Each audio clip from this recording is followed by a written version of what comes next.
কোথায় নিয়ে এসেছি আজকে না, দেখো পিঠের সাজ দেখলে পিঠে পিঠে গন্ধ আসে না?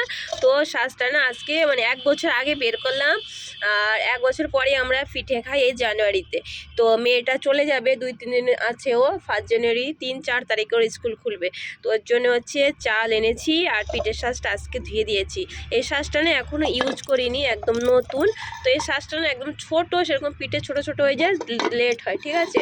আর এই সাজটা এনেছিলাম অনেক দিন আগেই, এইটা হচ্ছে ফেটে গেছে। আর এইবার বাড়ি গেছি তো সাজ আনতে আমি ভুলে গেছি।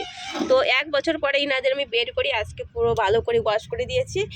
আর হচ্ছে আমাদের এখানে 14 সংক্রান্তি, যেটা হচ্ছে পৌষ মাসের 14 সংক্রান্তি, মকর সংক্রান্তি আমাদের এখানে 14 জানুয়ারি মানায়। তো তখনই এই দেশের মানুষ পিঠে খায়। তো সেই সময় আমরা খাই। আর যে দেশে থাকো সে দেশের রং তো ধরতে হবে। রাধে রাধে বন্ধুরা। তো পিঠে পিঠে গন্ধ আসছে, পিঠে বানাতে তো খেতে হবে। তো চাল এনে রেখেছি আর একটা পিঠাটা ধুয়ে দিয়েছি। আজকে সোমবার ছিল, আমাদের এখানে বাজার হয়, একটু বিজি থাকি আজকে দিনটা। তো ভাবলাম জানুয়ারির 5 জানুয়ারি এনজয় করে তারপরে হচ্ছে পিঠে খাবো, ঠিক আছে। রাধে রাধে বন্ধু, ভালো থেকো, সুস্থ থেকো।